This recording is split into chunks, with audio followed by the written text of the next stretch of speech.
Welcome to smart competitive school. আজকে আমি GK MCQ এর মক টেস্ট নাম্বার 125 নিয়ে এসেছি।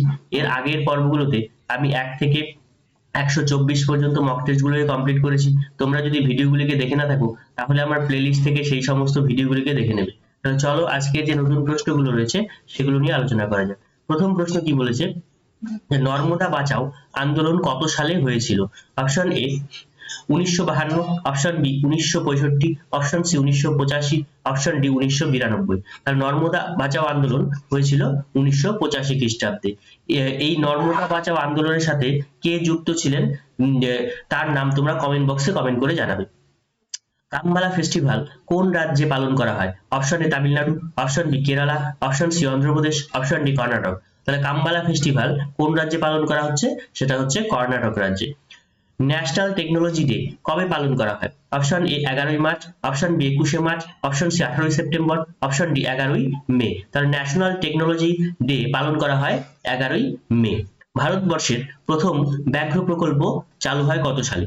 Option A 1973, option B 1963, option C 1970, option D 1980। তাহলে প্রথম ব্যাঘ্র প্রকল্প চালু হয় 1983 খ্রিস্টাব্দে। আচ্ছা, বাঘের সাইন্টিফিক নেম তোমরা কমেন্ট বক্সে কমেন্ট করে জানাবে, ঠিক আছে, মানে বিজ্ঞানসম্মত নাম। মহাবালেশ্বর শৈল শহরটি কোথায় অবস্থিত? Option A Gujarat, option B Sikkim, option C Paschimbanga, option D Maharashtra. তাহলে মহাবালেশ্বর শৈল শহরটি রয়েছে মহারাষ্ট্রে। সাঁড়াশি কোন শ্রেণীর লিভার? অপশন এ প্রথম শ্রেণী, অপশন বি দ্বিতীয় শ্রেণী, অপশন সি তৃতীয় শ্রেণী, অপশন ডি কোনোটি নয়। তাহলে সাঁড়াশি কোন শ্রেণীর লিভার? সেটা হচ্ছে প্রথম শ্রেণীর লিভার। কোন দেশের সঙ্গে ভারতবর্ষের সীমানা সবচেয়ে বেশি রয়েছে? Option A Nepal, option B Bangladesh, option C Bhutan, option D চীন। তাহলে কোন দেশের সাথে ভারতবর্ষের সীমানা সবচেয়ে বেশি রয়েছে? সেটা হচ্ছে বাংলাদেশ। কত কিলোমিটার? তোমরা কমেন্ট বক্সে কমেন্ট করে জানাবে।